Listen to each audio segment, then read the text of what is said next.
¿Se puede aceptar el paganismo en la doctrina bíblica?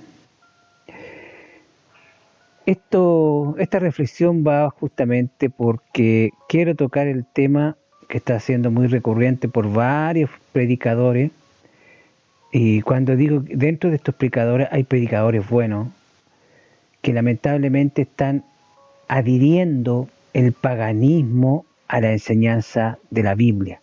Y eso, amigo mío, está prohibido por la Biblia, no solamente porque a mí no me parezca. Por ejemplo, el asunto de la raza preadámica. El concepto de una raza preadámica es la idea de que Dios creó una raza humana que vivía en la tierra antes de crear a Adán y a Eva, el primer hombre y la primera mujer.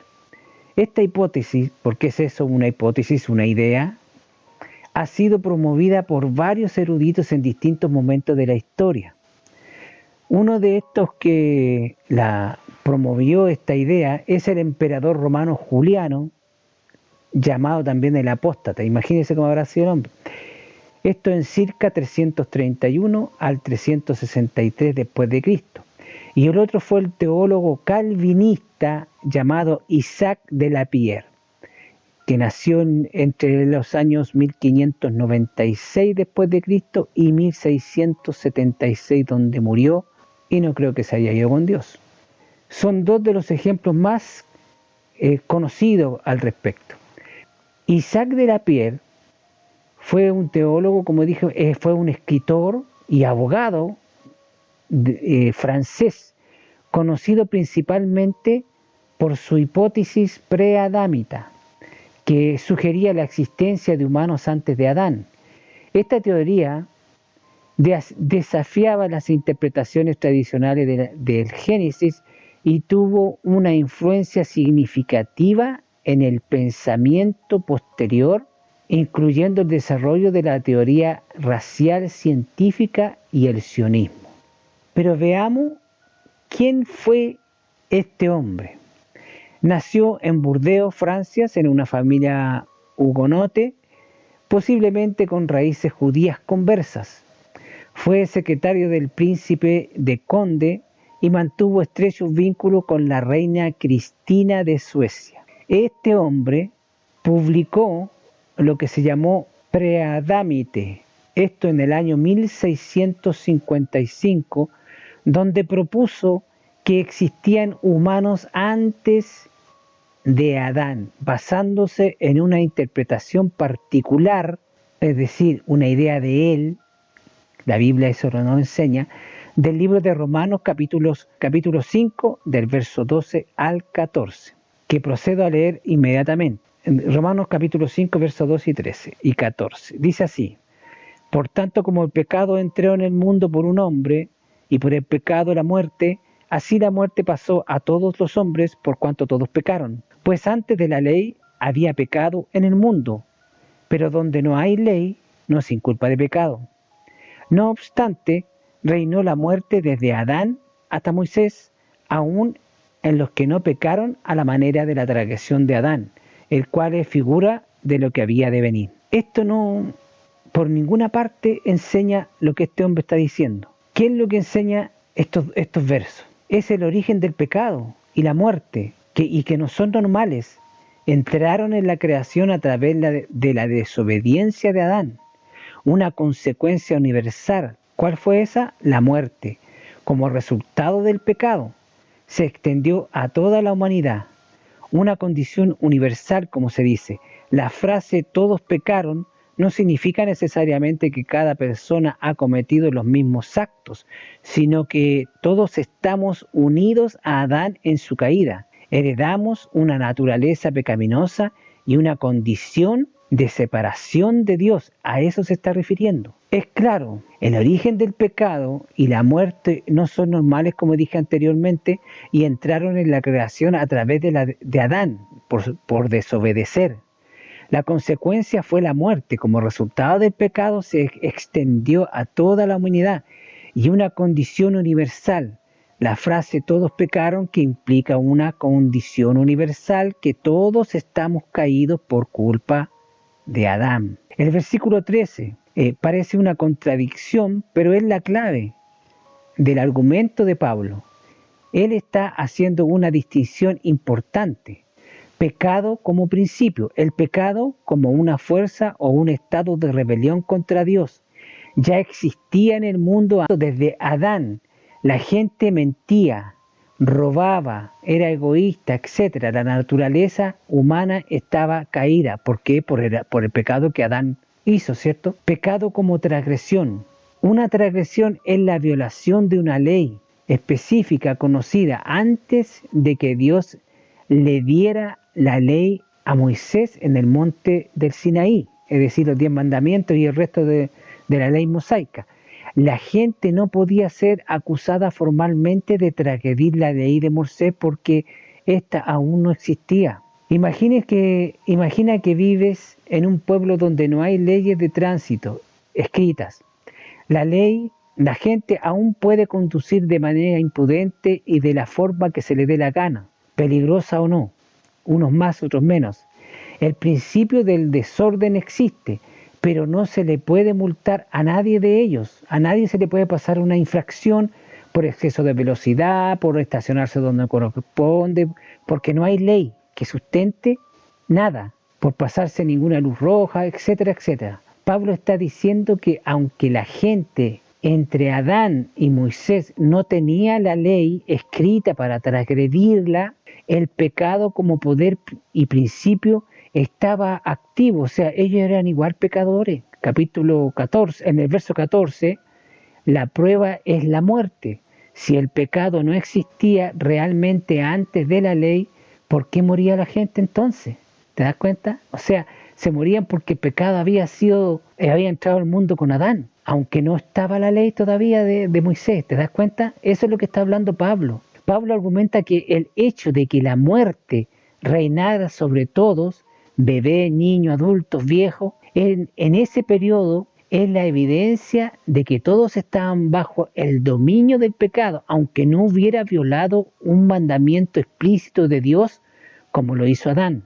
No pecaron a la manera de la transgresión de Adán. Esto se refiere a que el pecado de Adán fue único.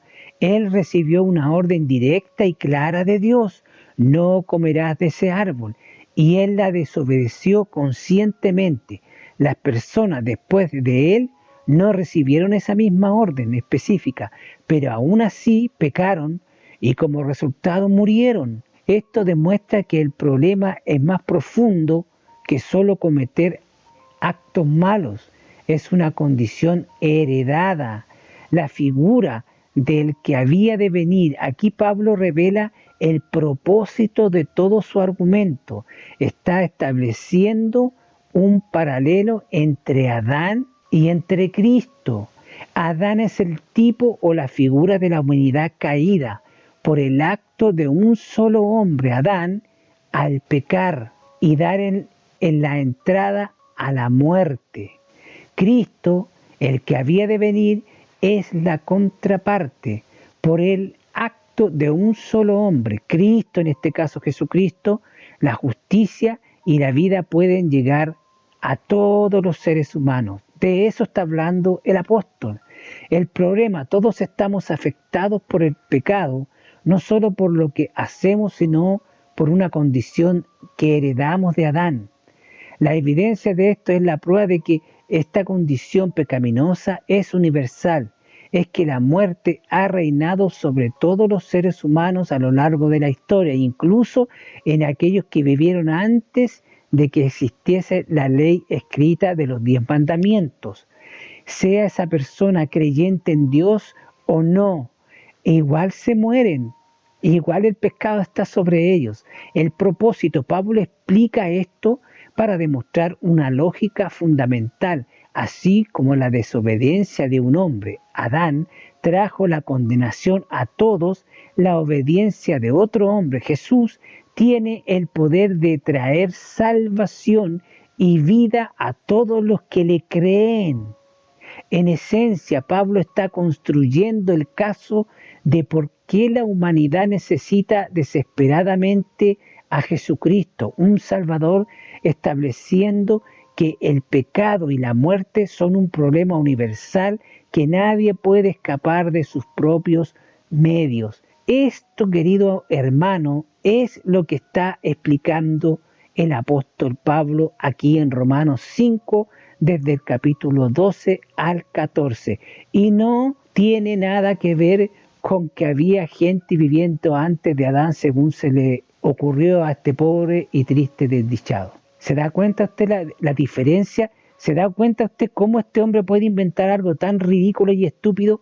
Y lo más estúpido que hay es que hoy día en el 2025 hay cristianos, hermanos nuestros que están predicando esta estupidez, que están enseñando esto, están juntando la doctrina bíblica con esta basura inventada en el año 1655 con este Isaac de la Pierre. Su obra fue influyente, dicen, en el desarrollo de la teoría racial científica y el sionismo. También influyó en pensadores como Tomás Hobbes y Baruch Spinoza. O sea, hay otros que se contagiaron con la misma idea y los mismos contagiados que tenemos hoy día. Al final de la vida de la Pierre, pero fíjese usted, este se convirtió públicamente al catolicismo. ¿Qué me dice usted? Aunque la sinceridad de esa conversión no ha sido totalmente cuestionada, por supuesto, no se sabe si realmente se convirtió o no, pero si se convirtió, el pobre solito se fue al infierno, él mismo se tiró al infierno. La creencia de que existieron humanos antes de Adán bíblico, lo que implicaba una diversidad de origen humano. Ese era el pensamiento que este hombre tenía. Se basó su interpretación en Romanos 5, del capítulo 5, del verso 12 al 14, como lo leímos recién, para formular su hipótesis, que usted ya vio ya que no tiene nada que ver con lo que él está diciendo. Él dice que había especies diferentes y argumentaba que los preadamistas eran una especie diferente a los adanistas, con una composición y origen distinto. Abogó por el retorno de los judíos a Israel, su tierra.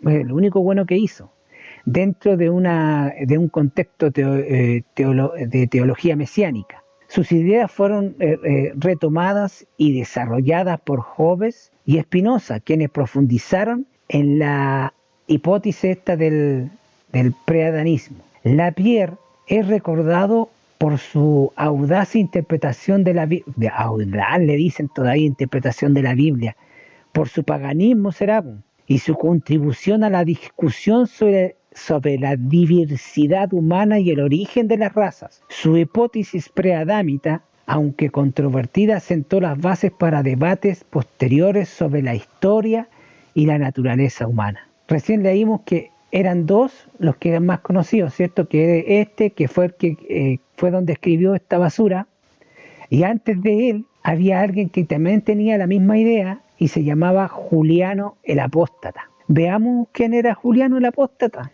para que vea usted de dónde viene toda esta basura, y que la están enseñando algunos cristianos como si fuera parte de la Biblia. Flavio Claudio Juliano, conocido como Juliano el Apóstata. Este hombre fue un emperador romano que gobernó desde el 361 hasta el 363 después de Cristo y fue un contemporáneo controvertido por su intento de restaurar el paganismo como religión oficial del Imperio Romano y por su oposición, repito, por su oposición al cristianismo. Era sobrino de Constantino el Grande y miembro de la dinastía y Constantina. Su familia fue asesinada cuando tenía 5 años, sobreviviendo él y su medio hermano Galo, gracias a la protección de una abuela.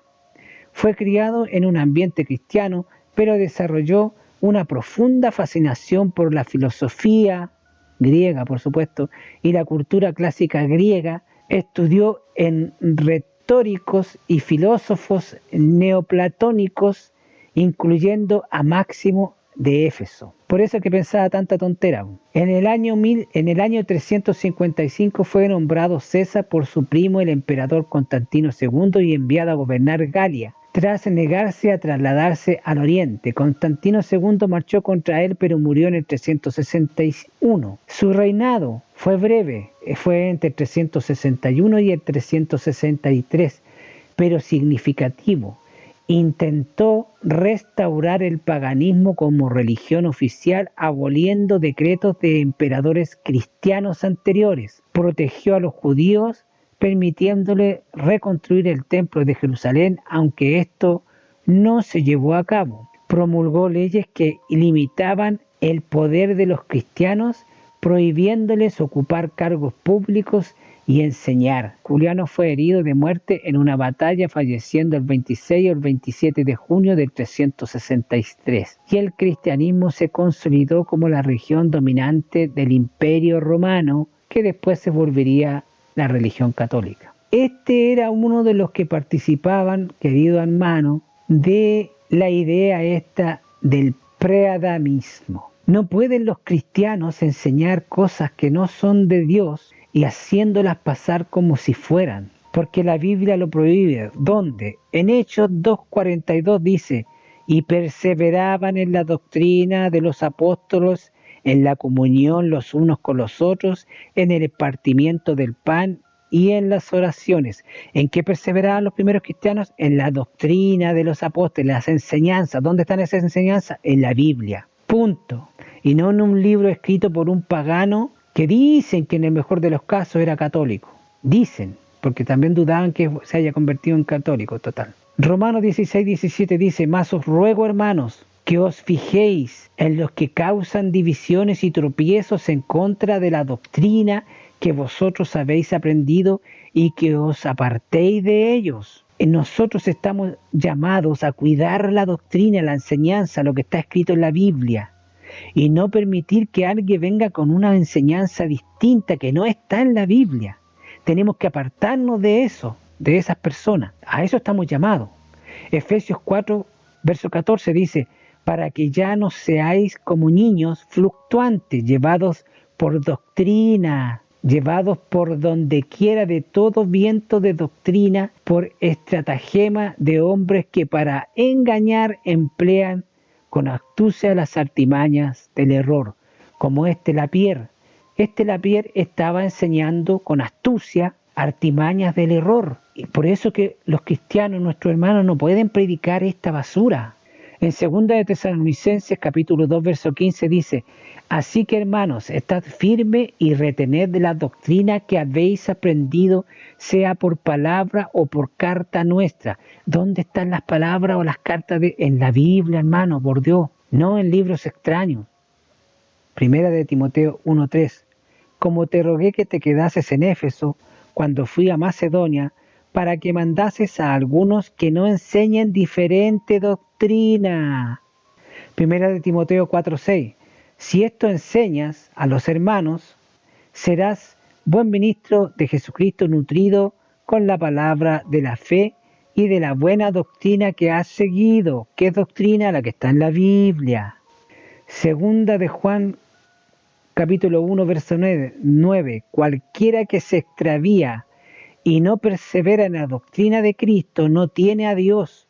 El que persevera en la doctrina de Cristo, ese sí tiene al Padre y al Hijo. ¿Te das cuenta? Si hay un cristiano que empieza a enseñar otra doctrina que no es la de Dios, va a terminar alejándose cada día más de Dios, y se puede perder. Y puede perder a los que está enseñando. Por eso es que cuidan tanto la doctrina. Y por último, 2 de Juan 1:10. Si alguno viene a vosotros y no trae esta doctrina, no lo recibáis en casa ni le digáis bienvenido. La doctrina de la Biblia con doctrinas de hombre es paganismo.